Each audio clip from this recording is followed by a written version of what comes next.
Nasuspindi na ang paring na Nermon at namahiya sa isang dalagang ina na nagpabinyag ng kanyang anak.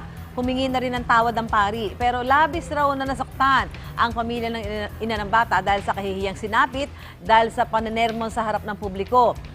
Attorney Gabby Concepcion, may kaso ba tungkol sa pamamahiya? Good morning. Good morning din. Oo naman, kung sumobra ang pagpapahiyang ginawa, yung tipong sinasabi nating beyond the bounds of decency or morals or good customs, maaaring magkaroon ng kaso para sa danyos. Of course, sa ibang mga tao, sapat na yung public apology mula dun sa namahiya.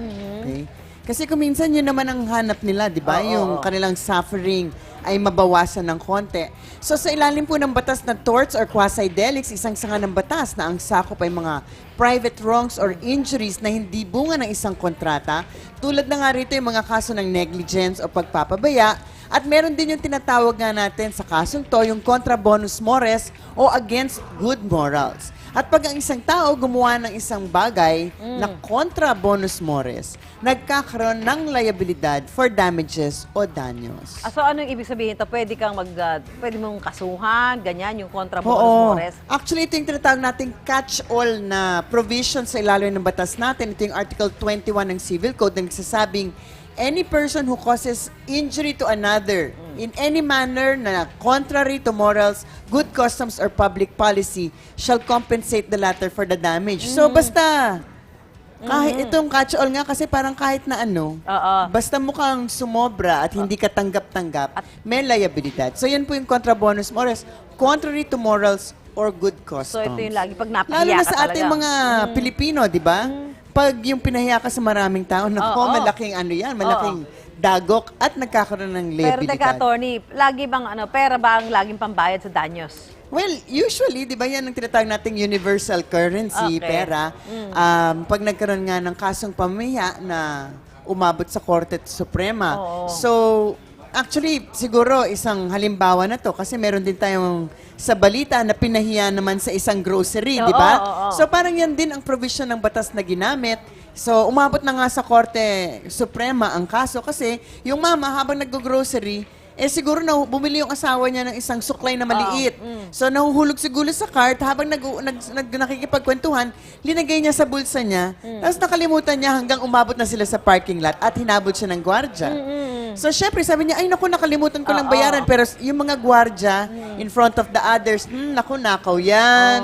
Ito na naman, yung mga kahera, ito, mukhang ano to. Magnanakaw to, kilalanin nyo na ang mukha. Ganyan. So, sabi nung supermarket, syempre, hindi naman, di ba, kailangan naman namin i-save ang aming business sa mga magnanakaw. Pero sabi ng Korte Suprema, yung ganyang pagpapahiya sa harap ng ibang tao, ito ay contra bonus mores. So, nanalo siya. At noong 1979 pa tong kasong to, so matagal na, ang award, 5,000 pesos. At least nanalo siya. Nanalo siya. Hindi, pero malaking pera yun noong Nung panahon na yun. 1979. So, yung ano niyan, yung parang pampalubag loob lang. Para lang magkaroon daw ng paraan para makabili ng pampalubag loob yung tao. Kaya pera. So, sa ibang kaso, kung minsan yung public apology, nakakapampalubag loob na nila yan. So, pwede na rin.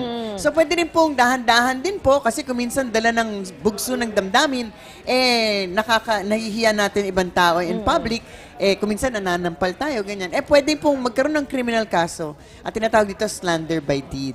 Okay. So, dapat kahit na ang pakiramdam natin, meron tayong basihan para mag-react. Wag po tayo magpapadala sa ating damdamin kasi meron kayong posibleng liability na kriminal at kung ito ay contra bonus mores, ay isang liabilidad para sa danyos dun sa partidong nahiya natin. Baka isang araw may dumating na lang sa yung subpina. Subpina, appear. Appear. At panagutan ang iyong pinaggagawa. So ang magiging dulo niya, ikaw din, di ba? Mananagot sa ginawa mo. Anyway, maraming salamat po, Attorney Gabby Concepcion. Maraming salamat din.